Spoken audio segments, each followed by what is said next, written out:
Saya ucapkan selamat pagi, Shalom.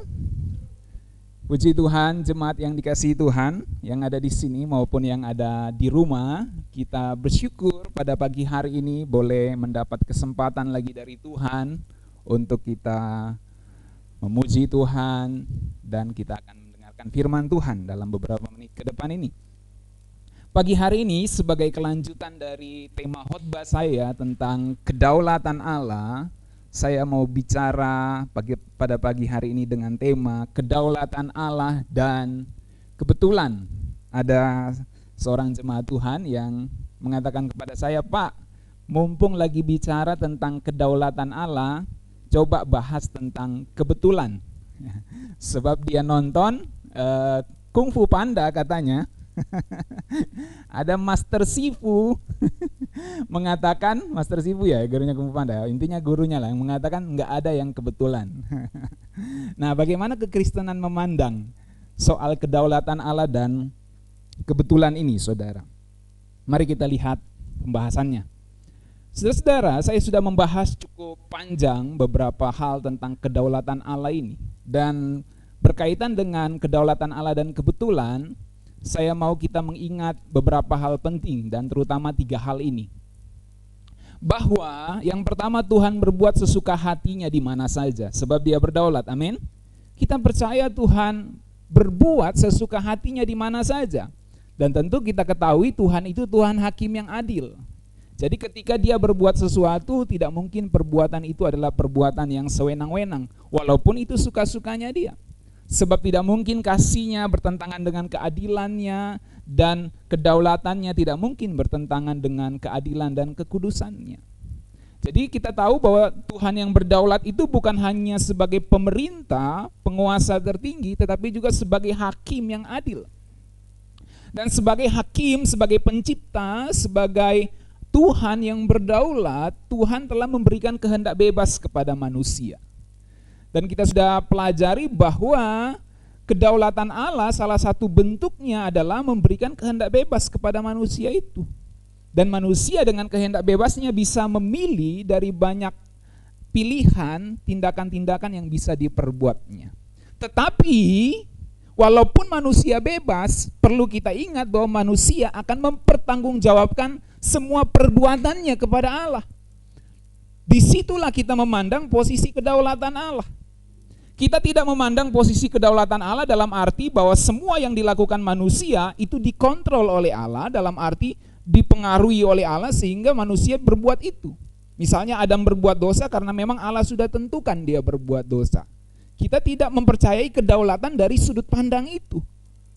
Dan menurut saya itu sudut pandang yang tidak sesuai dengan Alkitab. Kalau Allah menentukan Adam berbuat dosa, dan dengan begitu karena Adam berbuat dosa, maka itu ada dalam kedaulatan Tuhan. Kita nggak pandang kedaulatan dari sudut pandang itu.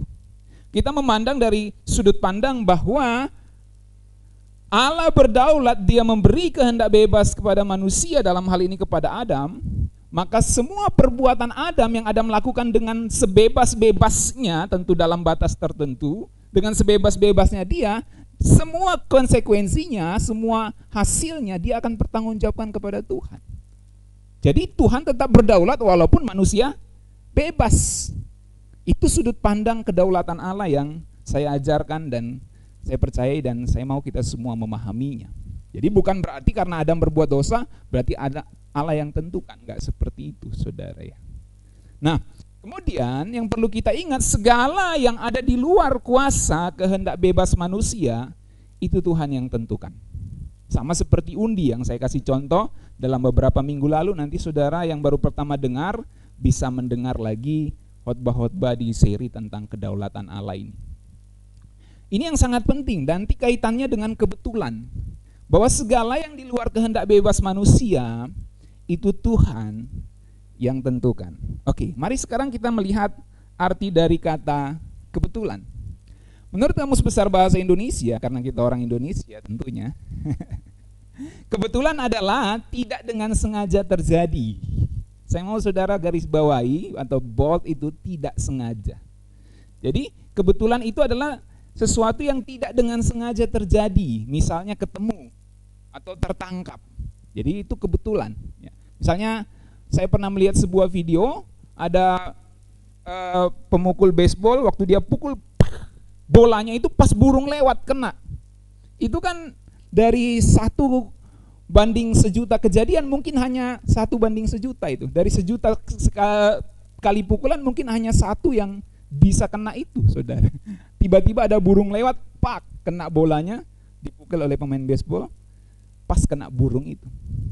Jadi tidak sengaja kena, tidak sengaja bertemu. Atau kita ke mall, ketemu dengan teman, tiba-tiba nggak sengaja, sudah lama nggak ketemu, kita ketemu di sini, kebetulan banget, kamu jalan kemana gitu.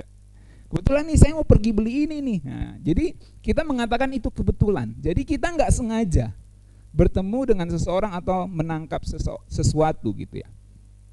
Kebetulan juga berarti keadaan yang terjadi secara tidak terduga. Kenapa nggak kita duga? Karena memang kita nggak sengaja, artinya kita nggak merencanakannya. Kebetulan itu berarti tepat atau kena benar dengan tidak sengaja. Kalau saudara perhatikan kata tepat atau kena benar, maka saudara bisa membayangkan ada sebuah titik temu. Makanya nanti kalau saudara pelajari dalam bahasa Inggris atau bahasa Yunani dan Ibrani, kebetulan itu mengandung sebuah makna juga peluang di mana ada titik temu yang menurut kita kebetulan. Seperti itu. Jadi kena benar ya, tepat. Jadi ada sebuah titik temu, ada sebuah union di situ ya. Ada sebuah pertemuan atau persatuan di situ. Itulah kebetulan, saudara. Nah, mari kita lihat lagi. Itu Kamus Besar Bahasa Indonesia. Dalam bahasa Inggris ada banyak kata kebetulan, tapi salah satu yang paling utama adalah change. Yang bisa berarti kesempatan, untung-untungan, bisa juga berarti kemungkinan, bisa juga berarti peluang. Tentu change bisa banyak artinya. Tapi sering di dalam Alkitab by chance, kebetulan ya. Itu ada dalam Alkitab ya. Dalam bahasa Inggris kebetulan itu change ya. Nah, bahasa lain dalam bahasa Inggris, kata kebetulan itu dalam bahasa Inggris kata lainnya adalah accidental ya. Accident ya. Kecelakaan ya, yang juga bisa berarti kebetulan. Lalu ada coincidental. Kebetulan yang tidak disengaja, itu coincidental. Lalu ada incidental yang bisa berarti kebetulan, mendadak, tak terduga. Ini insidental, ini sesuatu yang insidental, yang nggak biasanya tapi itu terjadi, mendadak, nggak terduga gitu ya. Nah, itu insidental. Lalu kasual, rupanya kasual itu juga selain berarti sembarangan ya, tampilan kasual misalnya tampilan agak acak-acakan gitu, nggak formal. Lawannya kasual kan biasa formal gitu kalau dalam mode ya berpakaian. Jadi selain berarti sembarangan, rupanya kasual itu berarti kebetulan, sambil lalu, sepintas lalu. Makanya kalau pakaian kasual itu seperti pakaian yang nggak formal, yang sepintas lalu aja ya, sepintas lalu ya, bukan formal gitu.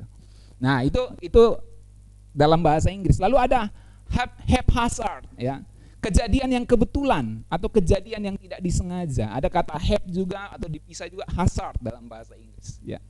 Jadi intinya semua itu mengandung sebuah kejadian yang kebetulan, kejadian yang tidak disengaja. Ada kata kontingen. Nah, ini yang saya bilang tadi, kontingen. Kontingen itu kan rombongan ya, di mana ada pertemuan di situ. Ada kontingensi ya. Ini sebenarnya soal kata benda, kata sifat aja itu ya. Lalu itu bisa berarti kemungkinan, kebetulan, kesatuan atau tidak disengaja. Ada juga fluke yang bisa berarti kebetulan, nasib baik, keuntungan, bisa juga kegagalan ya. Nah, itu dalam bahasa Inggris. Jadi saudara bisa melihat intinya di situ tidak sengaja.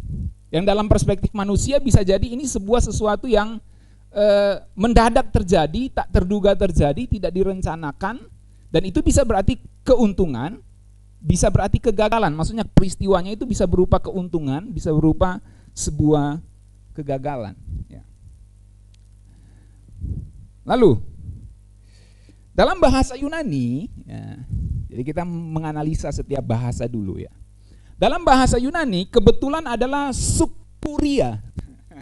Sukuria ini terbentuk dari dua kata, nanti saya jelaskan.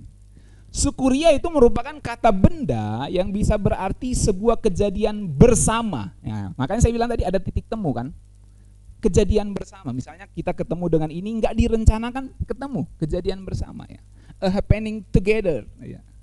Lalu kebetulan itu bisa berarti dalam bahasa ini sukuria, kebetulan atau kejadian yang tidak disengaja atau pertepatan. Itu tadi coincidence. Lalu bisa berarti kecelakaan yang merupakan kebetulan atau sebuah kesempatan, accident, change. Itu sukuria. Nah, kata kerjanya adalah sukureo, yang berarti bertepatan atau terjadi bersamaan. Saudara perhatikan, ada bersamaan, ada tidak sengaja, ada pertepatan, intinya ada sebuah titik temu di situ. Dan itu yang disebut kebetulan. Bisa mulai dapat inti-intinya dari kebetulan ini, saudara ya. Nah, next. Sukuria, ini kan saya copy dari kamus aja. Itu menunjukkan indikasi kebetulan keadaan, indicative of coincidence of circumstances. Atau yang menunjukkan atau yang menandakan kejadian yang tidak disengaja dari suatu kenyataan, dari suatu keadaan. Ya. Jadi sederhananya gini, kebetulan atau sukuria dalam bahasa Yunani itu menunjukkan peristiwa yang nggak disengaja. Nah, nggak disengaja dalam hal apa? Nanti kita lihat contohnya dalam Alkitab ya. Nah, kita lihat dulu. Yang menariknya di sini. Sukuria atau kebetulan itu terbentuk dari dua kata, yaitu sun dan kureo. Kalian jemaat tahu kata suneidesis ya, bersaksi bersama, yaitu hati nurani. Suneidesis, bersaksi bersama, itu kan sun dan eidesis gitu ya. Lalu ada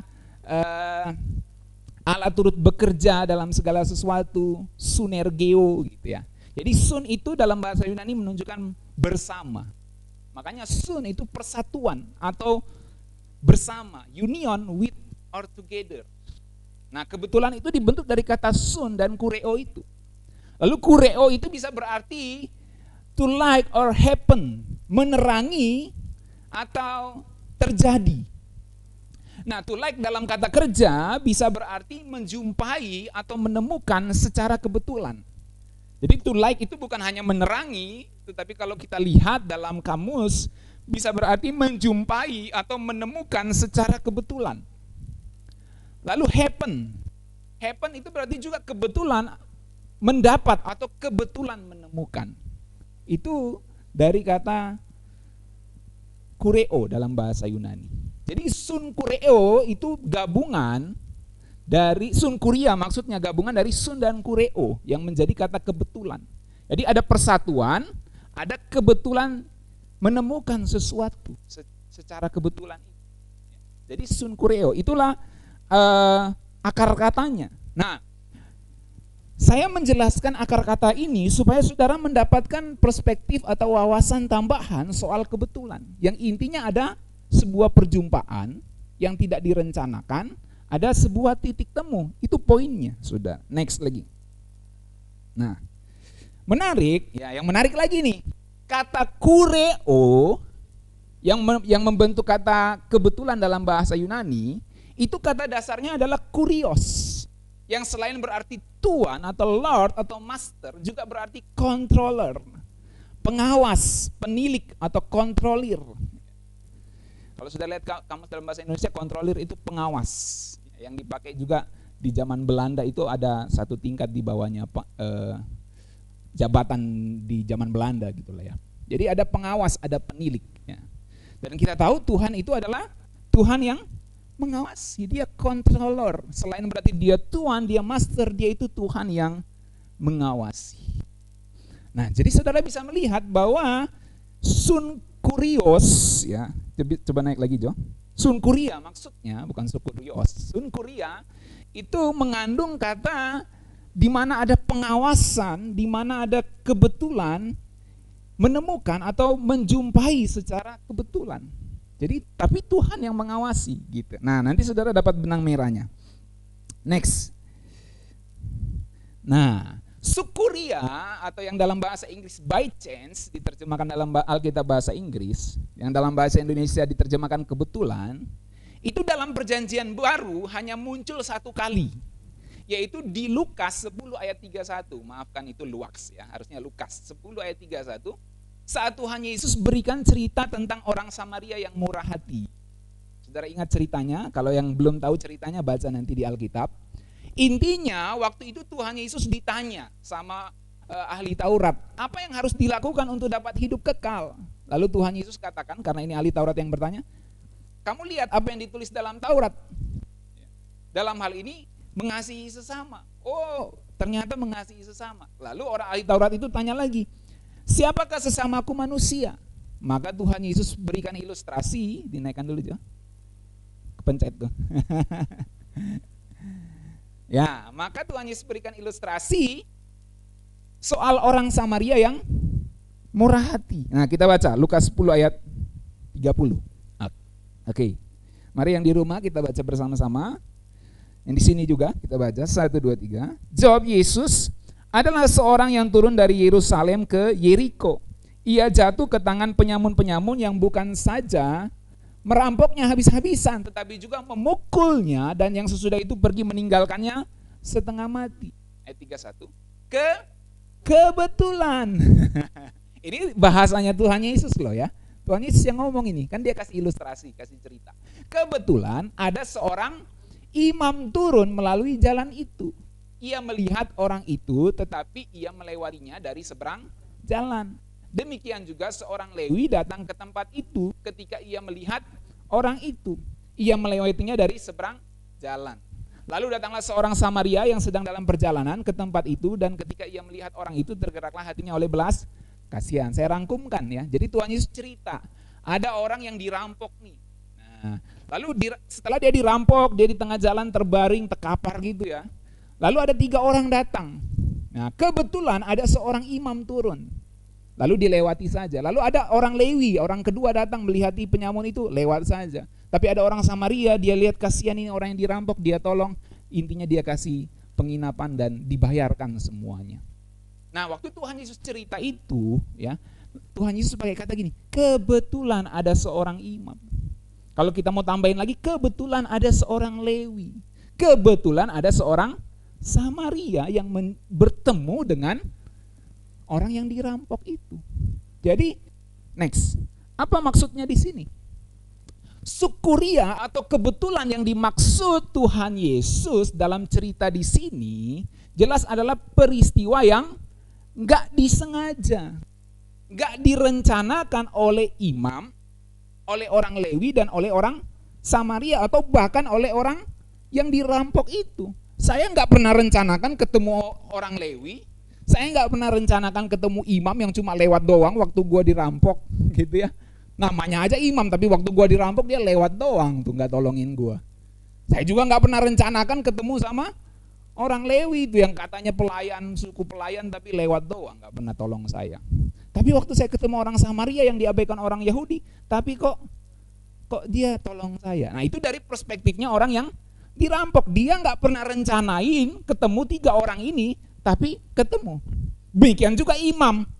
Aku nggak pernah rencana ketemu sama orang yang dirampok. Jadi dia berpikir, karena aku nggak pernah rencana, ya udah lewat aja. Kebetulan aja aku ketemu, tapi ya udah lewat aja. Karena gue memang nggak pernah rencana ketemu dia dan tolong dia, gitu. Tapi ketemu, faktanya dia ketemu. Maka menurut perspektif imam itu kebetulan. Lalu begitu juga orang Lewi dan orang Samaria. Tapi ternyata orang Samaria menolong. Jadi poin saya, sukuria atau kebetulan yang dimaksud di Tuhan Yesus di situ adalah sesuatu yang tidak direncanakan tapi terjadi. Kan ada banyak hal, kalau kita misalnya ke mall, kita nggak pernah berencana. Misalnya saya ke mall, saya nggak berencana ketemu Yosua sama Lydia lagi jalan di situ. Ya. Tapi tiba-tiba ketemu Jo, kita nggak pernah janjian, nggak pernah rencana, tapi ketemu. Maka dalam bahasa kita itu bisa disebut kebetulan. Ada pertemuan di situ. Ya. Nah, next. Sekarang kita lihat kebetulan dalam bahasa Yunani. Tadi dalam bahasa Yunani itu cuma satu aja muncul di Perjanjian Baru dan digunakan Tuhan Yesus, ya, sukuria. Sekarang kita lihat dari bahasa Ibrani. Nanti kalau melihat semua ini baru kita mulai mendapat benang merah dan bisa menyimpulkan dengan lebih permanen, ya, atau lebih percaya diri kita menyimpulkan ada kebetulan atau enggak. Nah, kebetulan dalam bahasa Ibrani adalah mikre. Mikre merupakan kata benda maskulin yang bisa berarti sesuatu yang menimpa, something befallen. Lalu kecelakaan atau keberuntungan, an accident or fortune. Ya. Suatu kejadian atau nasib atau takdir, a happening atau a fate. Lalu pertemuan atau peristiwa yang tidak terduga, itulah mikre, unforeseen meeting or event. Ya. Pertemuan yang tidak terduga, peristiwa yang tidak terduga, unforeseen meeting or event. Itu mikre dalam bahasa Ibrani. Nah, kalau kita lihat kamus, ini saya lihat di The Word Study Dictionary, Zondervan Publishing. Ya. Kata mikre itu mengacu pada dua hal. Yang pertama, sesuatu yang terjadi tanpa perencanaan atau tanpa intervensi manusia. Something that occurs without human planning or intervention. Ya.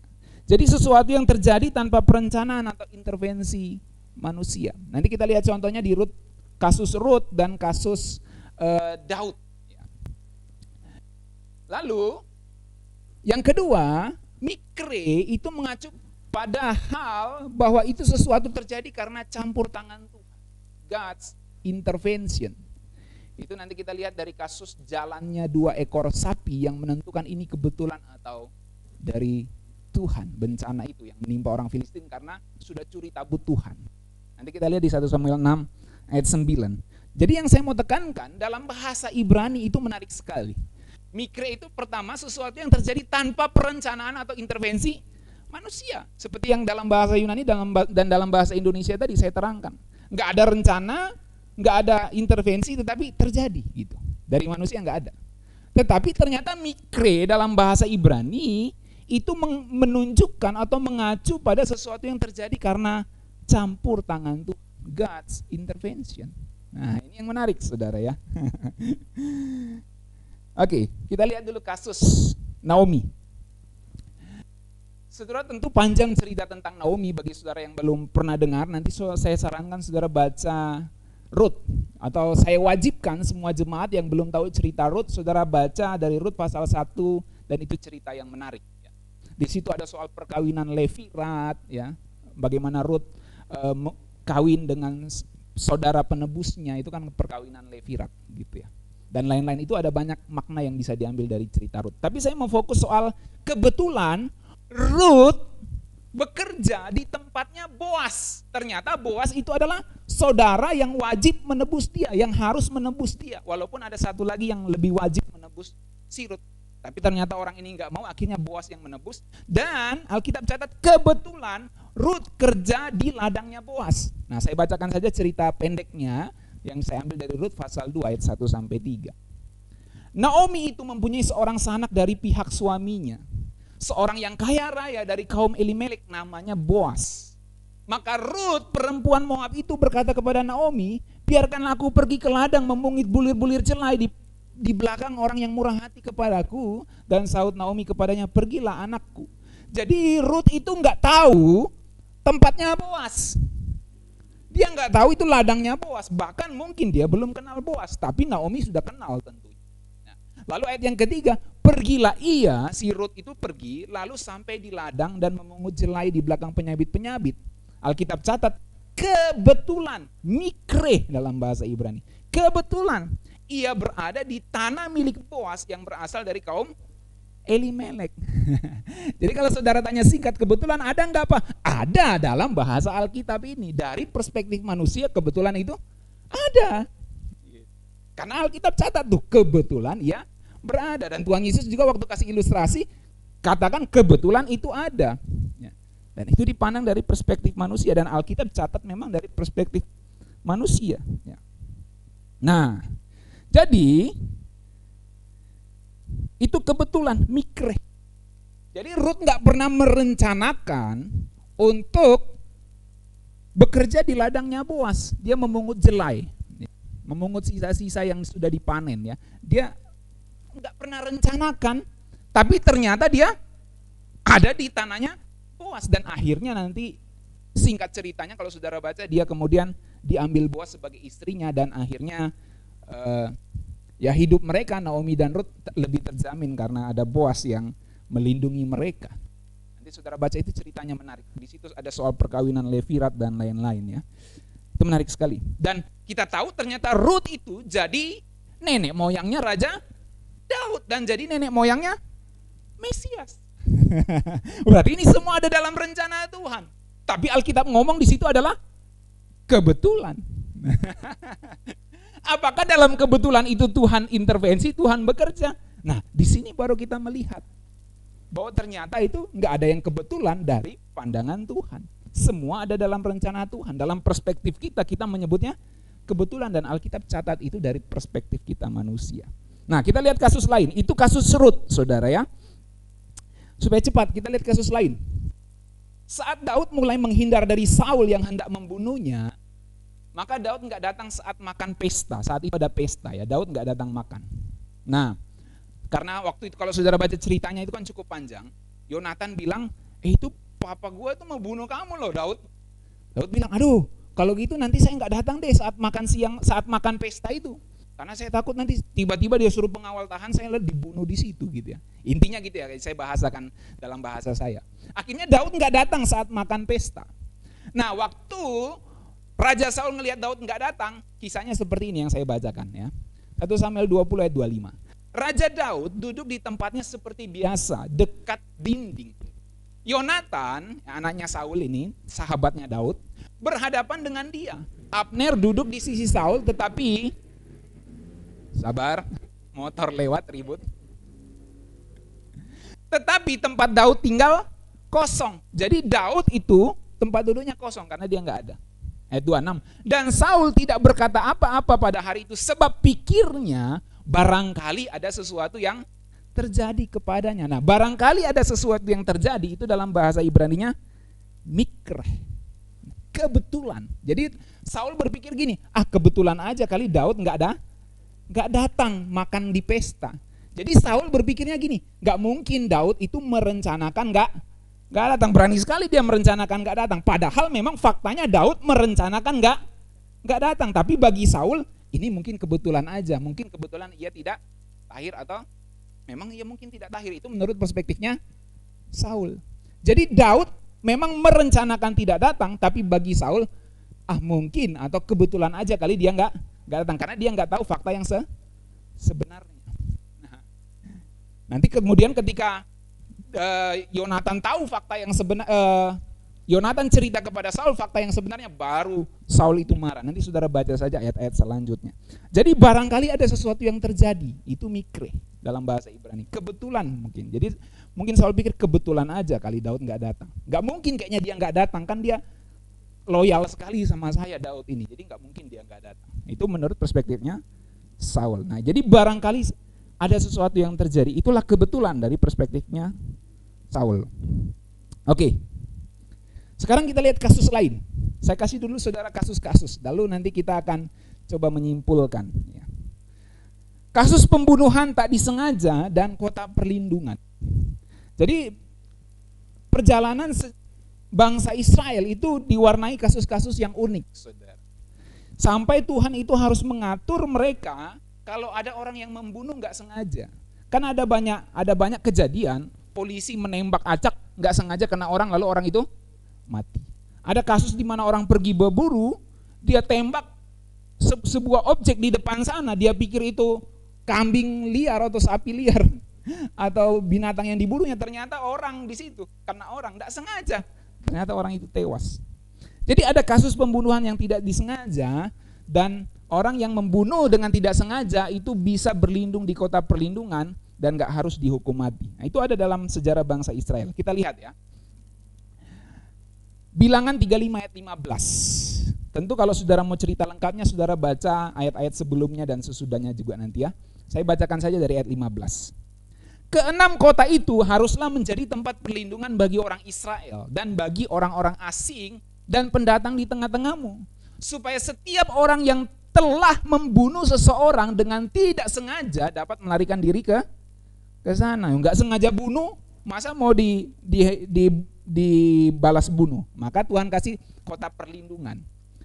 Ayat 22, tetapi jika ia sekonyang-konyang menumbuk orang itu dengan tidak ada perasaan permusuhan atau dengan tidak sengaja melemparkan sesuatu benda kepadanya atau dengan kurang ingat. Nah, dalam sebuah terjemahan bahasa Inggris unforeseen gitu ya.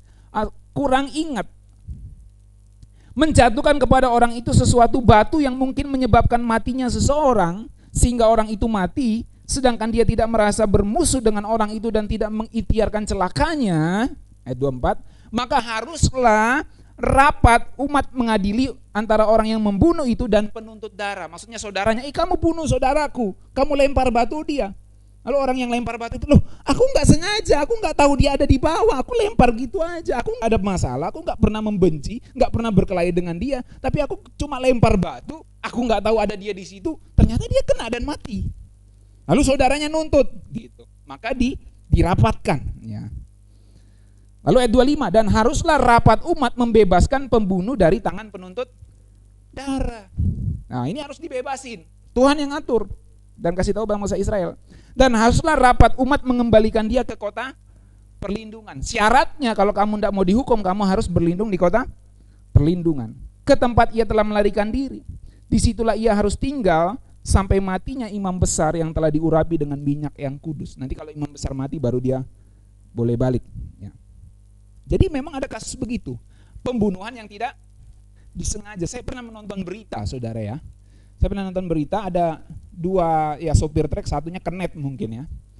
Jadi temannya itu tidur di ban, kan biasa supir-supir truk kalau saudara lihat di pinggir tol kan, kalau mereka istirahat biasa mereka tidur di bawah truknya bukan?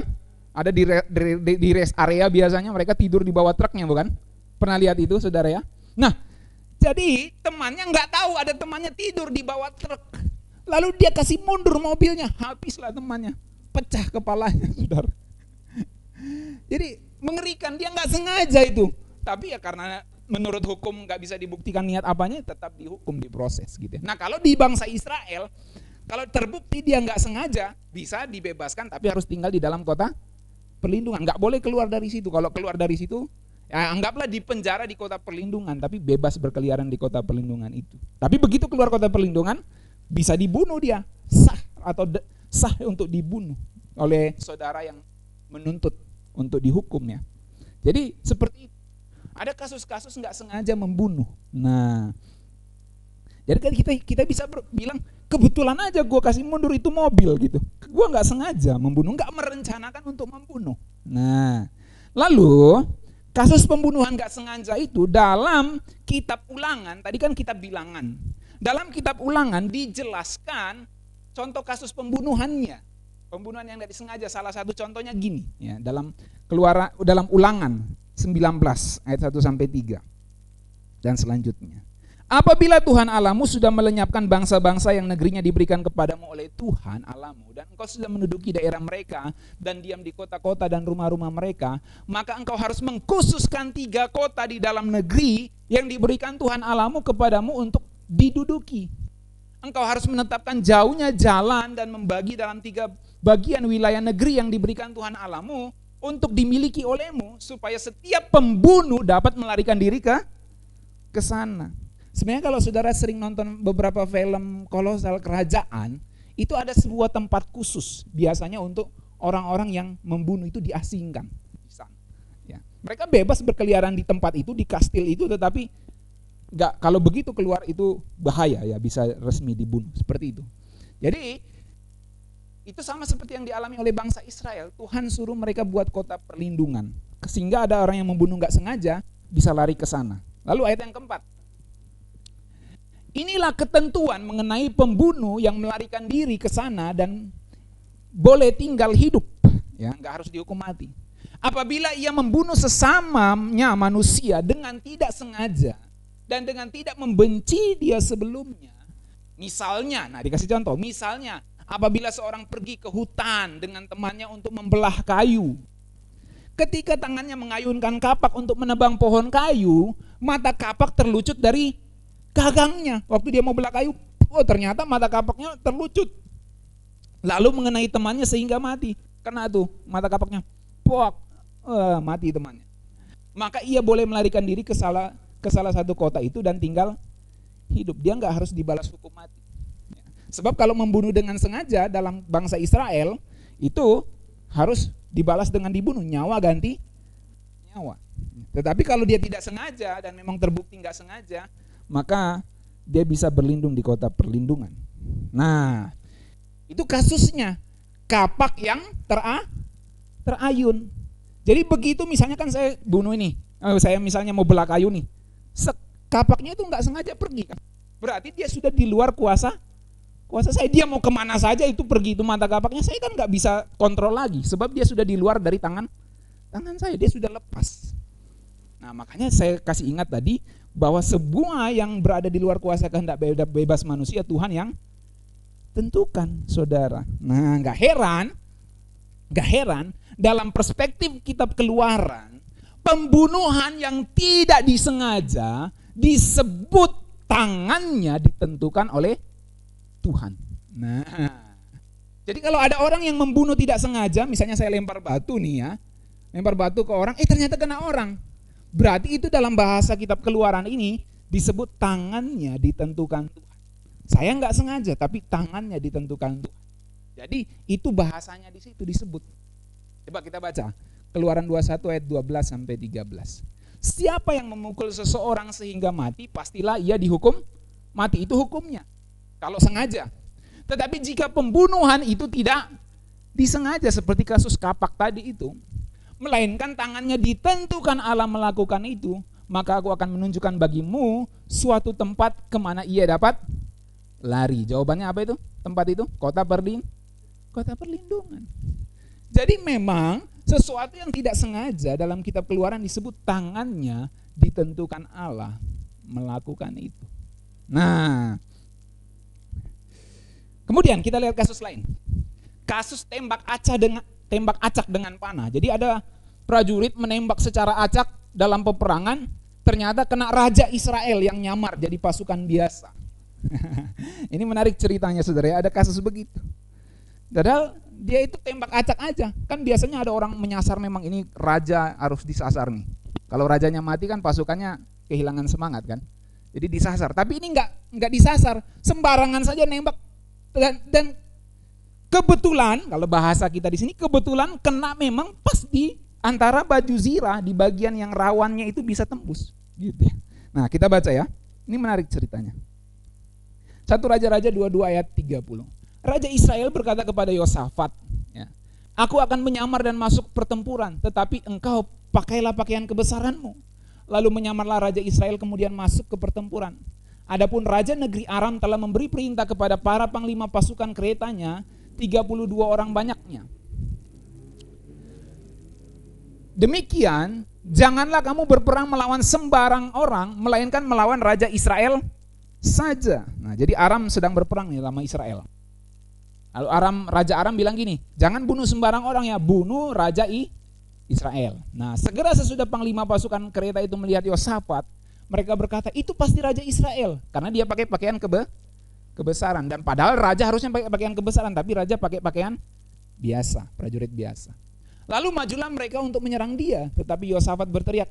Segera sesudah para panglima pasukan kereta itu melihat bahwa dia bukanlah Raja Israel, maka undurlah mereka daripadanya.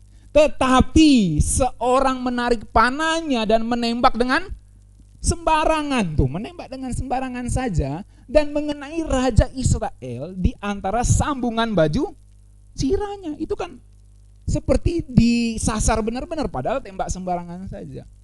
Ya. Dan selanjutnya, coba kita baca dalam terjemahan bahasa Indonesia sehari-hari. Nah, Raja Israel itu Ahab di situ ya. Kemudian Ahab Raja Israel dan Yosafat Raja Yehuda. Jadi Yosafat itu Raja Yehuda. Jadi Israel dan Yehuda ini gabungan melawan Aram. Gitu. Pergi menyerang kota Ramot di Gilead.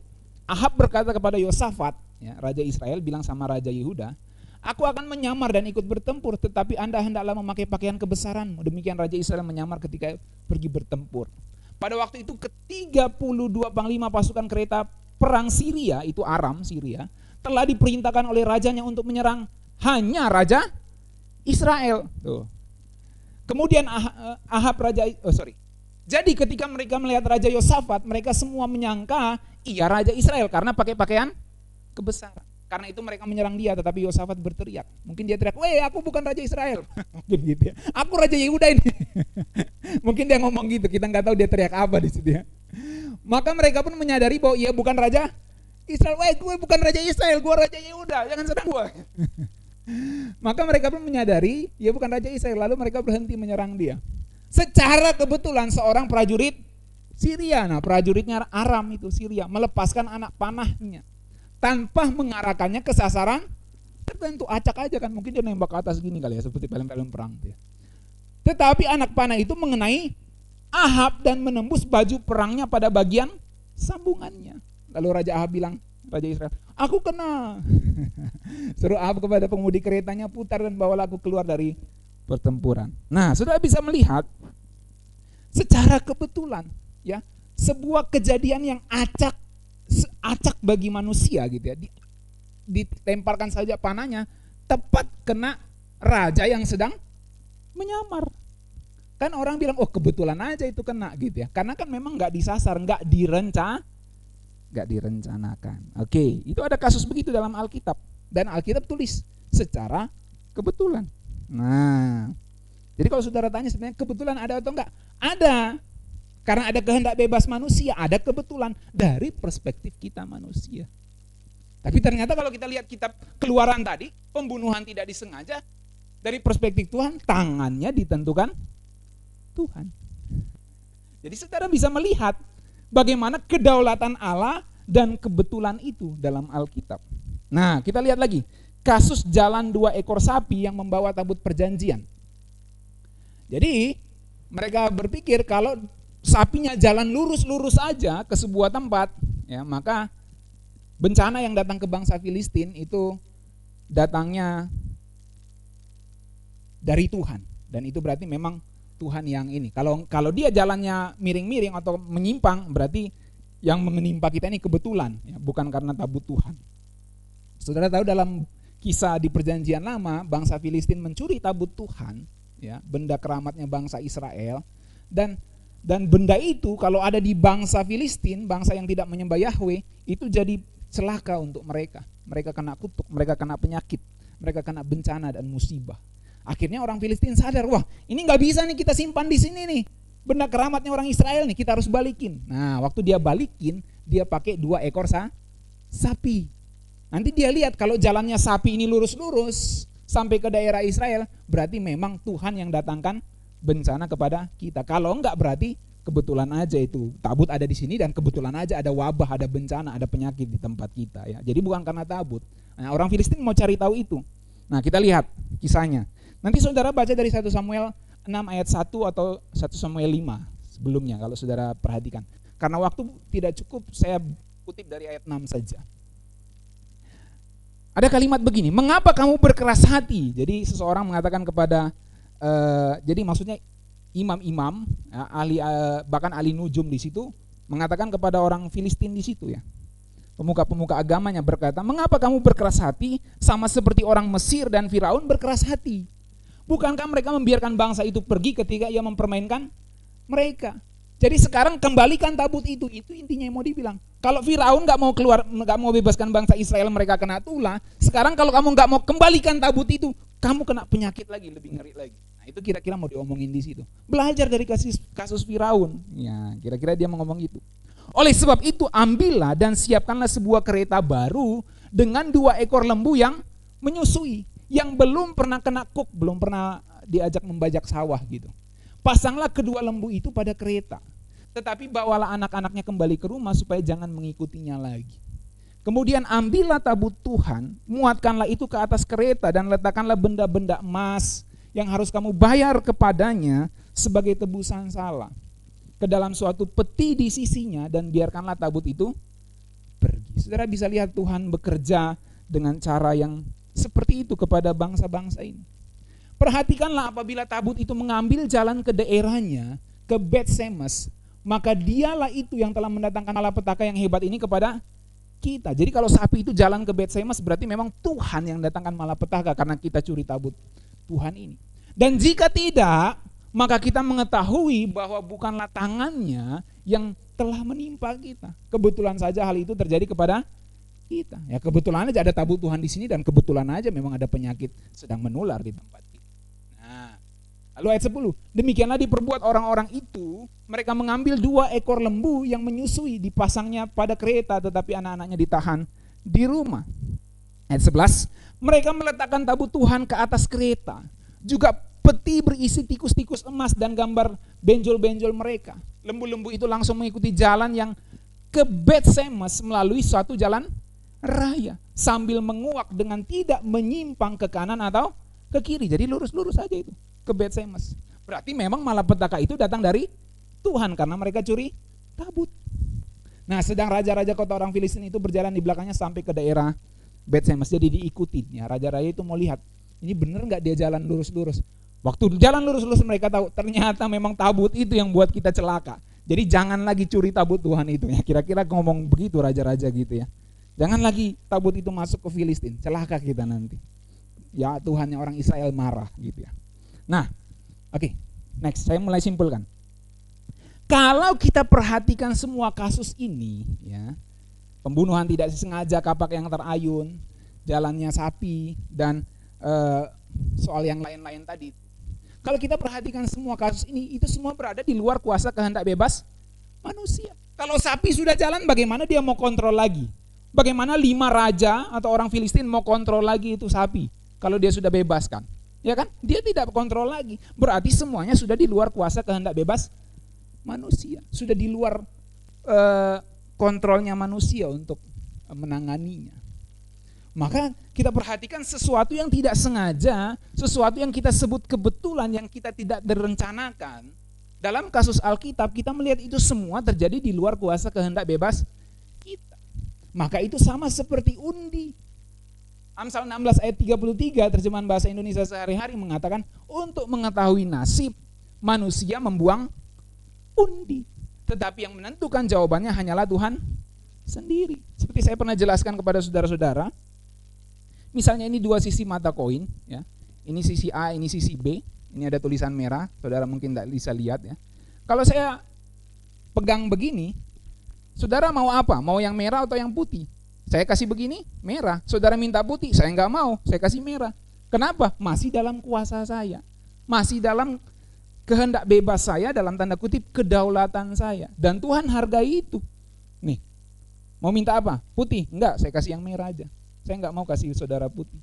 Tapi begitu saya buang undinya, saya lepas begini, saudara mau apa? Saya juga nggak bisa apa-apa. Dan ternyata yang muncul di sini semua bisa lihat putih, bukan yang merah. Karena itu sudah di luar kuasa saya. Nah, inilah yang dimaksud firman Tuhan untuk mengetahui nasib manusia membuang undi. Dan dipercaya waktu kita membuang begini, kita menyerahkan jawabannya kepada Tuhan, dan di situ Alkitab katakan Tuhanlah yang menentukan jawabannya. Itu kasusnya, saudara. Dan dalam Alkitab ada banyak kasus soal undi itu. Nabi Yunus, pemilihan murid pengganti Yudas dan lain-lain ya. Ada banyak kasus untuk membuang undi itu. Dan kita melihat bahwa memang sesuatu yang berada di luar kehendak bebas manusia, Tuhan yang menentukan, itu kedaulatannya. Dan bagi kita yang menerima kasus itu, menerima sesuatu yang menurut kita sudah di luar kehendak bebas manusia, kita bisa mengatakan ini kebetulan. Ini kebetulan aja putih. Coba saya kasih begini lagi. Siapa tahu merah kan? Saya nggak rencanakan apa-apa. Saya memang pengen, tapi saya udah di luar kuasa saya. Dia putih lagi, nggak merah. Di luar kuasa saya, saudara. Ya. Jadi Tuhan yang tentukan jawabannya. Bagi kita yang percaya, kalau kita sudah serahkan keputusannya sama Tuhan, apapun jawabannya begitu kita lempar, maka inilah yang Tuhan mau. Nah, ini merah lagi dia. Ini yang Tuhan mau. Gitu. Tetapi bagi orang yang nggak percaya itu jawaban Tuhan, kebetulan aja itu jatuh begitu. Betul nggak? Ya kan? Bagi orang yang nggak percaya ini jawaban Tuhan, oke, kita taruhlah kondisi kita mau Tuhan memilih seseorang. Ini A, ini si B. Ya. Ternyata kita percayakan sama Tuhan. Tuhan, siapa penggantinya Yudas? Dipilihlah. Oh, ternyata yang dapat adalah Matias. Lalu bagi orang yang di luar sana yang bukan murid, kalian pilih pengganti Yudas, kebetulan aja Matias jatuh. Coba dibuang lagi. Bisa jadi bukan Matias, murid yang lain. Kan orang nggak percaya, maka dia ngomongnya kebetulan. Tapi kalau kita sudah serahkan sama Tuhan, maka kita tahu bahwa sesuatu yang di luar kehendak bebas kita, Tuhan yang tentukan, Tuhan yang atur, saudara. Nah, jadi karena Tuhan Maha tahu, tentu nggak ada peristiwa yang nggak terduga. Kan kebetulan itu adalah sesuatu yang nggak terduga, sesuatu yang nggak disengaja. Ada titik temu di situ antara satu individu yang lain, antara satu peristiwa dengan peristiwa yang lain. Itu bagi kita manusia kebetulan, karena kita kan nggak tahu apa yang terjadi ke depan, betul nggak? Ketika seorang prajurit Aram menembakkan panahnya, dia nggak pernah tahu, nggak pernah merencanakan raja Israel yang kena. Dia nggak pernah menduga. Tapi Tuhan tahu nggak itu akan kena? Sebelum peristiwa itu terjadi, Tuhan tahu. Jadi karena Tuhan Maha tahu, tentu nggak ada peristiwa yang nggak terduga baginya. Hanya bagi kita suatu peristiwa itu tak terduga, makanya kita bisa menyebutnya kebetulan. Siapa yang akan menduga ini merah dan putih ke depannya? Kita nggak bisa duga, kita hanya bisa ya menebak-nebak, tapi kita nggak bisa memastikan bahwa merah yang akan muncul kan? Kita nggak bisa, tapi Tuhan tahu pasti apa yang akan terjadi. Nah, maka bagi kita peristiwa itu bisa saja suatu kebetulan, tapi bagi Tuhan nggak ada yang kebetulan. Karena bagi Tuhan itu semua sudah terduga. Jalannya kambing, panah yang dilesatkan, kapak yang dipukulkan untuk membelah kayu, tapi ternyata kena kepada kepala orang dan orang itu mati. Bagi Tuhan itu semua sudah terduga, nggak ada yang nggak terduga. Bahkan Alkitab catat bisa jadi Tuhan tentukan, dan memang Tuhan tentukan karena sudah di luar kehendak bebas manusia. Dan umur itu Tuhan yang tentukan. Kalau Tuhan mau dia mati di umur itu dengan kapak itu, ya memang Tuhan yang tentukan. Kita percaya itulah kedaulatannya, dan dia tetap adil. Dan kalau dia mati itu bukan soal binasa atau enggak, tetap akan dihakimi menurut perbuatannya. Jadi enggak ada yang kebetulan dari perspektifnya Tuhan, saudara. Kalau ada kata kebetulan dalam Alkitab, dan memang ada kan, ada beberapa dalam perjanjian lama kata kebetulan itu diterjemahkan dari bahasa Ibrani, tapi yang paling tepat itu mikrah, yang harus diterjemahkan kebetulan. Ya. Dan dalam bahasa Yunani kita sudah lihat tadi sukuria, ya. Kebetulan hanya satu dalam perjanjian baru. Jadi kalau memang ada kata kebetulan dalam Alkitab, itu karena Alkitab mau menceritakan dari perspektif manusia yang nggak maha tahu. Karena memang kita nggak pernah merencanakan. Imam itu nggak pernah merencanakan ketemu orang Samaria, ketemu orang yang dirampok. Orang Samaria nggak pernah ketemu, nggak pernah rencanakan, nggak pernah berpikir akan ketemu orang yang dirampok dan dia akan menolongnya, nggak pernah. Tapi ternyata itu terjadi, dan Alkitab bilang itu kebetulan dia ketemu. Karena memang dia nggak pernah tahu, tapi Tuhan sudah tahu itu akan terjadi. Jadi memang Alkitab kalau menyebut ada kebetulan itu karena memang mau menceritakan dari perspektif kita manusia yang nggak maha tahu. Nah, oke, next. Tapi kalau kita pahami Allah bisa intervensi dan ia turut bekerja dalam segala sesuatu, datangkan kebaikan bagi kita, maka kita bisa yakin seperti perspektifnya Tuhan bahwa nggak ada yang kebetulan. Karena Tuhan bisa intervensi. Dan ketika Tuhan intervensi pasti itu perbuatannya perbuatan yang adil. Saya percaya dia sesuka-sukanya dia. Ketika sesuatu terjadi, saya memukul, saya menembakkan peluru kemana saja. Ketika peluru itu selesai melesat, itu sudah urusan Tuhan mau kasih dia kemana saja. Dengan angin, dengan apa, dengan hukum gravitasi dan hukum yang lain-lain. Tuhan bisa atur, bahkan tangannya sendiri langsung intervensi dari surga, bisa saja. Gak ada yang mustahil bagi dia. Dan saya percaya dia bebas sesuka-sukanya. Jadi ketika sesuatu terjadi, kalau kita memandang bahwa Tuhan bisa intervensi dan dia bisa datangkan kebaikan bagi kita orang yang mengasihinya, maka kita bisa menyamakan perspektif kita dengan perspektif Tuhan, bahwa nggak ada yang kebetulan. Nggak ada yang kebetulan. Saya jadi gembala saudara jadi jemaat yang saya layani, kita sekarang sedang ibadah online, ini semua nggak ada yang kebetulan, saudara. Ada pasti yang Tuhan mau kita pelajari dari zaman kita ini. Jadi nggak ada yang kebetulan. Kalau kita percaya bahwa dalam segala sesuatu Allah turut bekerja mendatangkan kebaikan bagi orang-orang yang mengasihi dia. Kita nggak pernah tahu, karena saya nggak mau tahu, jadi saya nggak tahu apa maksud rencana Tuhan yang spesifik. Tapi paling tidak yang saya bisa mengerti dengan ini, paling tidak Injil bisa disebarluaskan melalui media sosial apa saja. Dan banyak orang bisa mendengarnya. Nah, seperti itu saudara, salah satunya. Tapi kita nggak tahu bentuk yang lain yang Tuhan mau dari situasi yang kita hadapi saat ini. Tapi kita percaya Tuhan bisa intervensi. Ia turut bekerja dalam segala sesuatu mendatangkan kebaikan bagi kita. Kalau kita baca Roma 8 ayat 28, kita tahu sekarang bahwa Allah turut bekerja dalam segala sesuatu. Itu segala sesuatu adalah sinergio. Untuk mendatangkan kebaikan bagi mereka yang mengasihi Dia, yaitu bagi mereka yang terpanggil sesuai dengan rencana Allah. Jadi kata Allah turut bekerja dalam segala perkara di situ adalah sinergio. Ya. Itu sebabnya kita percaya nggak ada yang kebetulan. Dalam arti Tuhan berdaulat intervensi segala sesuatu untuk kebaikan kita, saudara. Bahkan kalau bisa di next Jo, dalam Matius 10 ayat 28, saya mau akhiri khotbah saya. Matius 10 ayat 28. Dan janganlah kamu takut kepada mereka yang dapat membunuh tubuh, tetapi yang tidak berkuasa membunuh jiwa. Takutlah terutama kepada Dia yang berkuasa membinasakan baik jiwa maupun tubuh di dalam neraka. Jadi saat itu Tuhan Yesus sedang ingatkan murid-muridnya, nanti ada penganiayaan loh, akan ada orang yang membenci kamu loh. Ya, tetapi kamu jangan takut. Bapamu di surga memelihara. Itu intinya yang Tuhan Yesus mau kasih tahu. Jadi Dia kasih tahu sama murid-muridnya, jangan takut kepada mereka. Mereka bisa bunuh tubuhmu, tapi tidak bisa bunuh jiwamu. Yang berkuasa membunuh jiwa maupun tubuh itu adalah Bapa di surga, Allah sendiri, Tuhan sendiri. Maka Tuhan Yesus bilang takut kepada Dia, bukan kepada orang-orang yang akan menganiaya kamu itu. Lalu Tuhan Yesus kasih ilustrasi, bukankah burung pipit dijual 2 ekor seduit? Namun seekor pun daripadanya tidak akan jatuh ke bumi di luar kehendak Bapamu.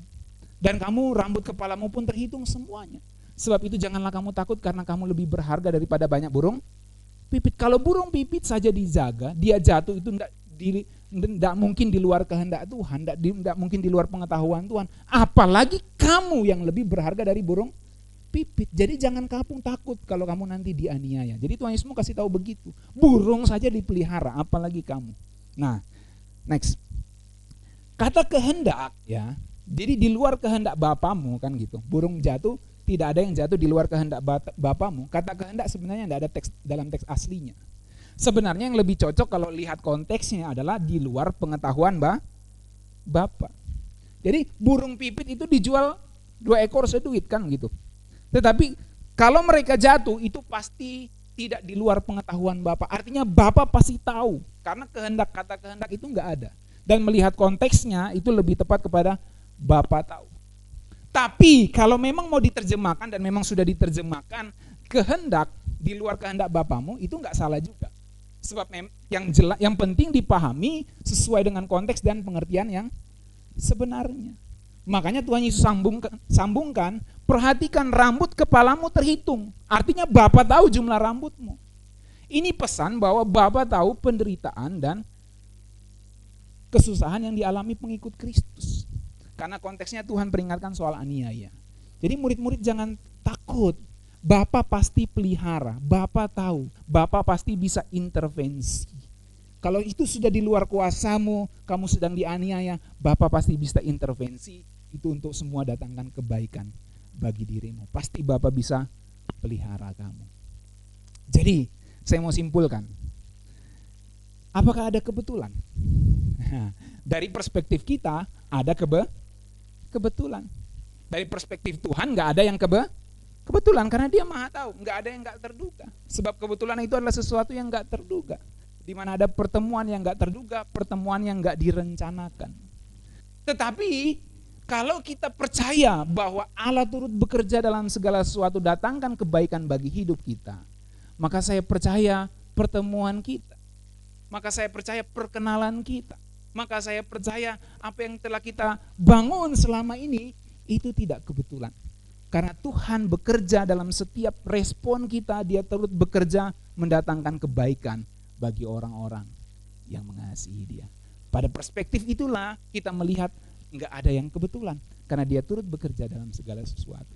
Tapi dalam perspektif tertentu juga kita bisa mengatakan ada kebetulan karena ada pertemuan kehendak bebas manusia yang tidak direncanakan.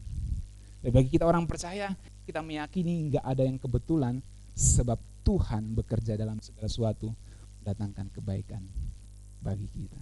Jadi kalau ada fakta, kata kebetulan dalam Alkitab, itu hendak menjelaskan dari perspektif manusia. Supaya kita bisa mengerti ada kedaulatan Tuhan, ada kehendak bebas, dan ada sesuatu yang di luar kehendak bebas manusia, di mana Tuhan bisa intervensi untuk menentukan hasil akhirnya. Sebab dia yang berdaulat. Saya berharap ini bisa menjawab pertanyaan saudara yang menanyakannya, dan menjawab pertanyaan banyak orang-orang yang mungkin bertanya apa hubungan kedaulatan Allah dan kebetulan. Yang pasti kita tetap harus bertanggung jawab dan tetap mengasihi Tuhan sampai akhir hidup kita. Tuhan memberkati, mari kita berdoa.